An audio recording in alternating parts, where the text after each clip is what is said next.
Decide అయింది. Exit polls అంచనాలను మించి అధికార ఎన్డీఏ కూటమి గ్రాండ్ విక్టరీ కొట్టింది. డబుల్ సెంచరీ సీట్ల దిశగా ఎన్డీఏ దూసుకుపోతుంది. బీహార్ సీఎం గా నితీష్ కుమార్ మరోసారి సీఎం గా బాధ్యతలు చేపట్టబోతున్నారు. నితీష్ మోదీ నీమో ఫార్ములా ఎన్డీఏకు అనుకూలించింది. ఇక తొలిసారిగా ఎన్నికల బరిలో నిలిచిన ప్రశాంత్ కిషోర్ పార్టీకి తీవ్ర నిరాశ మిగిలింది. బీహార్ లో కాంగ్రెస్ పోటీ ఇవ్వలేకపోయింది. ఇక బీహార్ ప్రజలు మరోసారి ఎన్డీఏకు పట్టం పట్టారు. నితీష్ కుమార్ ప్రభుత్వం ఎన్నికలకు ముందు మహిళా రోజ్గార్ యోజన కింద 1.25 కోట్ల మంది మహిళలకు 10,000 నగదు పంపిణీ చేయడం ఎన్డీఏ విజయానికి దోహదపడింది. రాహుల్ గాంధీ ఓట్ చోరీ నినాదం బీహార్ లో ఓట్లను రాబట్టలేకపోయింది. ఇక నిరుద్యోగం, వలసలు వంటి అంశాలను ఎంజీబీ ప్రచారాస్త్రాలుగా చేసుకున్న యువత ఆదరించలేదు. ఇక సుదీర్ఘకాలంగా అంటే 2000 నుంచి ఈ నితీష్ కుమార్ రాష్ట్రంలో అధికారంలో కొనసాగుతున్నారు. ఇక ఇన్నేళ్ల తర్వాత కూడా ఆయనపై లేదా ప్రభుత్వంపై చెప్పుకోదగిన స్థాయిలో ప్రభుత్వ వ్యతిరేకత లేకపోవడం రాజకీయ పరిశీలకులను సైతం ఆశ్చర్యానికి గురిచేస్తుంది. ఇక ఎన్డీఏ కూటమిలో బీజేపీ సింగిల్ లార్జెస్ట్ పార్టీగా అవతరించింది. బీహార్ లో బీజేపీ హవాకు ఇక తిరగలేనట్టే. ముఖ్యంగా ప్రధాని నరేంద్ర మోదీ గ్లామర్ చరిష్మా ముందు ప్రతిపక్ష నేత రాహుల్ గాంధీ నిలబడలేకపోయారన్నట్టు అర్థమవుతుంది. రాహుల్ గాంధీ బీహార్ ఎన్నికల్లో పెద్ద ఎత్తున ప్రచారం చేసినప్పటికీ ఆ ప్రభావం ఏమాత్రం చూపించలేకపోయింది. రిజల్ట్స్ తేటతెల్లం చేశాయి. ఇక ఇప్పటికే పలు ఎన్నికల్లో మోదీ ముందు రాహుల్ గాంధీ సక్సెస్ కాలేకపోయారు. ఇక బీహార్ ఎన్నికల్లో అది మరోసారి రుజువైంది. రాహుల్ గాంధీ బీహార్లో విస్తృత ప్రచారం చేసినా అది పార్టీకి ఓట్లుగా మళ్లించడంలో విఫలమైందని స్పష్టమవుతుంది. ఇక ప్రస్తుతం ఎన్డీఏ కూటమి ముఖ్యంగా బీజేపీ అత్యంత ఉత్సాహంగా ఉండగా కాంగ్రెస్ కూటమి మాత్రం నిరాశలో ఉంది. ఏదేమైనా బీహార్ రాజకీయాల్లో మోదీ, నితీష్ ద్వయం శక్తిని మరోసారి నిరూపించాయి. బలమైన ప్రత్యామ్నాయంగా కాంగ్రెస్ కూటమి తమను తాము నిరూపించుకుపోయింది.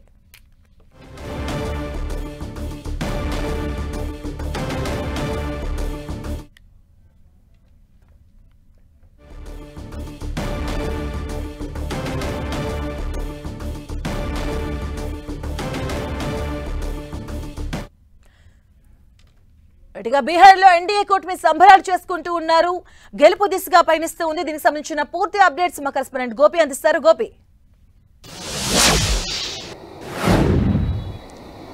మాధవి, ఏదైతే ఎగ్జిట్ పోల్స్ అంచనాలను కూడా తారుమారు చేస్తూ ప్రజలు ఎన్డీఏకు మరోసారి పట్టం కట్టారు.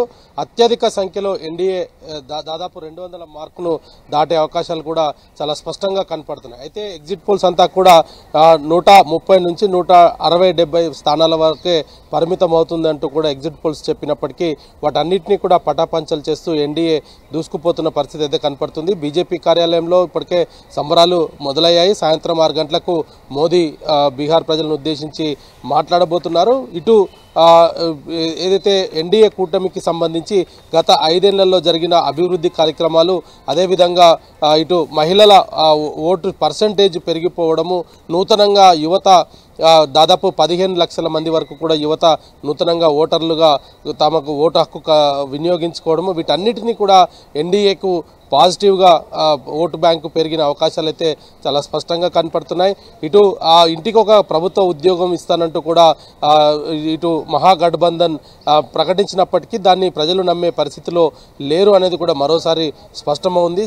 సాధ్యం కాని హామీలు ఇవ్వడంతో ఈ యొక్క మహాగఠబంధన్కి ఇటువంటి పరిస్థితి నెలకొన్నది అనేది కూడా రాజకీయ విశ్లేషకులు అయితే చెప్తూ ఉన్నారు. అయితే బీహార్లో గత 5 సంవత్సరాలుగా కూడా ఇటు పారిశ్రామిక రంగం కావచ్చు, లేదా ఇన్ఫ్రాస్ట్రక్చర్స్, మౌలిక సదుపాయాలు ఏదైతే గతంలో గత 5 ఏళ్ల కంటే ముందు ఏదైతే ఎన్డీఏ సర్కార్ డబుల్ ఇంజన్ సర్కార్ రాకముందుకు ఉన్న పరిస్థితి, ఆ తర్వాత గత 5 ఏళ్లుగా జరిగిన అభివృద్ధి, వీటి రెండింటినీ కూడా ప్రస్తుతం ప్రజలు మాట్లాడుకుంటున్నారు. ఎన్డీఏ తోటి డబుల్ ఇంజన్ సర్కార్ తోటి మరోసారి అభివృద్ధి సాధ్యం అనేది కూడా తమ ఓటు ద్వారా మరోసారి బీహార్ ప్రజలు నిరూపించడం జరిగింది. అయితే ఇటు మహాగఠబంధన్ కూడా చాలా ఆశలు పెట్టుకుంది. పెరిగిన ఓటు బ్యాంక్ అంతా కూడా, ఈ సైలెంట్ ఓట్ అంతా కూడా తమకే అనుకూలిస్తుందంటూ కూడా కొంత ఆశ వ్యక్తం చేసినప్పటికీ పటాపంచలు అవుతూ ఎన్డీఏకి పూర్తి స్థాయి మెజార్టీని ఇప్పటికే ప్రజలు పట్టం కట్టారని చెప్పుకోవచ్చు. లార్జెస్ట్ పార్టీగా బీజేపీ మరోసారి బీహార్లో తనను తాను నిరూపించుకుంది. మోడీ చరిష్మా కావచ్చు, లేదా నితీష్ కుమార్ గత కొన్ని సంవత్సరాలుగా అక్కడ చేస్తున్న కృషి కావచ్చు, వీటన్నిటిని కూడా ఇప్పుడు ప్రజలు ఈ డబుల్ ఇంజన్ సర్కార్కి మరోసారి ఓటు వేయడం జరిగింది. మరి రైల్వే అభివృద్ధి కావచ్చు, లేదా పారిశ్రామిక అభివృద్ధి కావచ్చు, వీటన్నిటిని కూడా ప్రజలు ప్రస్తుతం ఈ యొక్క ఎన్డీఏ సర్కార్కే మరోసారి మొగ్గు చూపడం జరిగింది. ముఖ్యంగా వలస కూలీలకు సంబంధించి గత 5 సంవత్సరాలకు ముందు 5 సంవత్సరాల తర్వాత జరిగిన అభివృద్ధిని బీహార్ వలసకు ఇతర రాష్ట్రాలకు వెళ్ళిన ప్రజలంతా కూడా తమ రాష్ట్రంలోనే అభివృద్ధి మొదలైంది అనేది కూడా చర్చించుకోవడం జరిగింది. బయట నుంచి వచ్చిన ఓటర్లంతా కూడా ఏదైతే ఎన్డీఏ ప్రభుత్వానికే ఓటు వేశారనేది కూడా మరోసారి స్పష్టమైంది. అయితే ఇటు ఎగ్జిట్ పోల్స్కి చూస్తే కనుక ఒక 100 వరకు కూడా ఇటు మహాగఠబంధన్కి వస్తాయనేది కూడా చెప్పడం జరిగింది. కానీ కేవలం 2 GGs వరకు మాత్రమే ఇటు మహాగఠబంధన్ పరిమితం అవ్వడం జరిగింది. మరి ఇప్పటికే ఆ ప్రభుత్వాన్ని ఏర్పాటు చేయడానికి కావలసిన మ్యాజిక్ ఫిగర్ని ఎన్డీఏ దాటిపోయింది. దాదాపు 200 వరకు కూడా ఇప్పటికే రీచ్ అవ్వడం జరిగింది. 243 స్థానాలు సంబంధించి దాదాపు 200 స్థానాల వరకు కూడా ఇప్పటికే లీడ్లో ఎన్డీఏ కొనసాగుతున్న పరిస్థితి అయితే కనపడుతుంది. బీహార్ ప్రజలంతా కూడా మరోసారి డబుల్ ఇంజన్ సర్కార్ వైపే మొగ్గు చూపడం జరిగింది. తమ ఇటు కేంద్రంలో ఉన్న ప్రభుత్వం రాష్ట్రం పైన దృష్టి పెడితే విపరీతమైన అభివృద్ధి జరుగుతుంది అన్నదానికి ప్రజలు మరోసారి పట్టం కట్టడం జరిగింది. అదేవిధంగా ఇటు ఆ ఓట్ చోరీకి సంబంధించి రాహుల్ గాంధీ ఎన్నికల కంటే ముందే బస్సు యాత్ర చేయడము, ఆ ఓటు చోరీ జరిగింది. దాదాపు 60 లక్షల ఓట్లను ఇటు ఎలక్షన్ కమిషన్ తొలగించడం జరిగింది. అవన్నీ కూడా బీజేపీ వ్యతిరేక ఓట్లే అనేది కూడా రాహుల్ గాంధీ ప్రచారం చేసిన సందర్భంగా ఆయనకు ప్రజలకు చెప్పడం జరిగింది. అనేక ఆధారాలను కూడా తాను చూపిస్తున్నట్టుగా కూడా ఆయన నూతనంగా వెళ్ళిన నూతన గృహప్రవేశం సందర్భంగా కూడా ఆయన ఎంపీలకు, ఇండియా కూటమికి సంబంధించిన ఎంపీలకు ఈ యొక్క ఓటు చోరీకి సంబంధించి కూడా ఆయన ఒక పవర్ పాయింట్ ప్రజెంటేషన్ ఇవ్వడం జరిగింది. సుప్రీంకోర్టును కూడా ఆశ్రయించారు. సుప్రీంకోర్టు కూడా ఈ యొక్క ఎలక్షన్స్ కమిషన్ని అడగడం జరిగింది. ఎందుకు ఓట్లను తొలగించాల్సి వచ్చిందనేది కూడా సుప్రీంకోర్టు వరకు కూడా వెళ్ళింది. ఇన్ని జరిగినప్పటికీ కూడా ప్రజలంతా కూడా ఎన్డీఏకి మాత్రమే పట్టం కట్టడం జరిగింది. చాలా స్పష్టమైన మెజారిటీ తోటి ఎన్డీఏకు మరోసారి ప్రభుత్వాన్ని ఏర్పాటు చేసే అవకాశాన్ని బీహార్ ప్రజలైతే కల్పించారు. గోపి, అంటే ఇక్కడ మనం మహాగఠబంధన్ గురించి మాట్లాడుకుంటే గతంలో కంటే కూడా సగానికి పైగా ఇప్పుడు వాళ్ళు చేరుకునే సిచ్యువేషన్ కనిపిస్తుంది. అండ్ కేంద్రంలో ప్రతిపక్షంగా ఉన్నటువంటి కాంగ్రెస్ ఇక్కడ 61 స్థానాల్లో పోటీ చేస్తే కనీసం 5 స్థానాల్లో కూడా లీడింగ్ లో ఉన్నటువంటి సిచ్యువేషన్. దీన్ని అసలు ఎలా చూడాలి? అసలు మహాగఠబంధన్లో ఆర్జేడీకి ఉన్న చరిష్మా కూడా కాంగ్రెస్ పార్టీ చూపించలేకపోయింది అనేది కూడా చాలా స్పష్టంగా అర్థమవుతుంది. ఆర్జేడీ కూడా మొదట్లో తాను సింగిల్గా వెళ్ళాలనుకున్నది, ఇండియా కూటమితోటి వెళ్ళాలనుకోలేదు. కానీ కొన్ని రాజకీయ సమీకరణాల తర్వాత ఆర్జేడీ కూడా ఈ మహాగఠబంధన్కే ప్రాధాన్యత ఇవ్వడం జరిగింది. అయితే మహాగఠబంధన్ ముఖ్యమంత్రి అభ్యర్థిగా తేజస్వి యాదవ్ను ప్రకటించిన తర్వాత కాంగ్రెస్ పార్టీ పూర్తిగా ఈ యొక్క ఎన్నికలను గాలికి వదిలేసింది అనేది కూడా కొంత ప్రచారం జరుగుతూ వచ్చింది. అయితే ఇటు కాంగ్రెస్ పార్టీ ఈ యొక్క మహాగఠబంధన్కి సంబంధించి తేజస్వి యాదవ్ ముఖ్యమంత్రి అభ్యర్థిత్వాన్ని కూడా కాంగ్రెస్ పార్టీ ఒప్పుకోకపోవడం వల్లనే కాంగ్రెస్ పార్టీ యొక్క ప్రచారానికి కొంత దూరంగా ఉంది. నామమాత్రం ప్రచారం మాత్రమే చేసింది అనేది కూడా కొంత విమర్శలు వస్తున్నాయి. సో వీటన్నిటిని కూడా ప్రజలు అదే నిజమనేది కూడా తీర్పు ఇవ్వడం జరిగింది. ఇటు మహాగఠబంధన్కి సంబంధించి ఇటు కాంగ్రెస్ పార్టీని అసలు ప్రజలు లెక్కించే పరిస్థితుల్లో లేరు.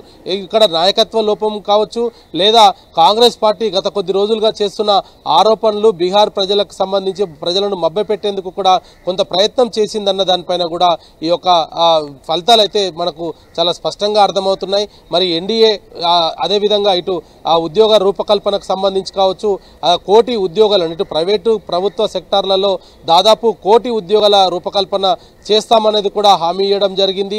మహిళలకు పెద్ద ఎత్తున కూడా సహాయ సహకారాలు అందిస్తామని చెప్పడం జరిగింది. మద్యపాన నిషేధానికి సంబంధించి ఇటు ఎన్డీఏ ప్రభుత్వం హామీ ఇవ్వడం జరిగింది.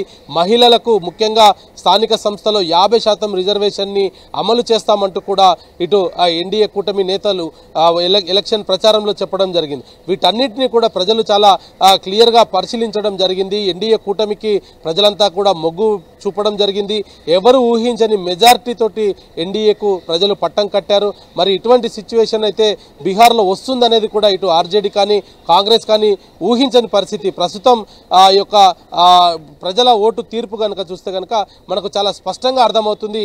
ఈ యొక్క ఘటనకు సంబంధించి ఈ యొక్క ఎలక్షన్స్ మొత్తం పూర్తిగా దాదాపు 243 స్థానాలలో ఇప్పటికే 200 స్థానాల్లో ఆధిక్యంలో ఇంకా ఎన్డీఏ కూటమి ఉన్న నేపథ్యంలో మరి ఇంకా 2-3 గంటల్లోనే పూర్తి స్థాయిలో రిజల్ట్స్ అయితే బయటకు వచ్చే అవకాశాలు కనపడుతున్నాయి. స్పష్టమైన మెజారిటీ ఇప్పటికే ప్రభుత్వాన్ని ఏర్పాటు చేయడానికి కావాల్సిన మెజారిటీ ఇప్పటికే ప్రజలు ఎన్డీఏకి ఇవ్వడం జరిగింది. మరోసారి నితీష్ కుమార్ ముఖ్యమంత్రిగా ప్రమాణ స్వీకారం చేసేది దాదాపు ఖరారైపోయింది.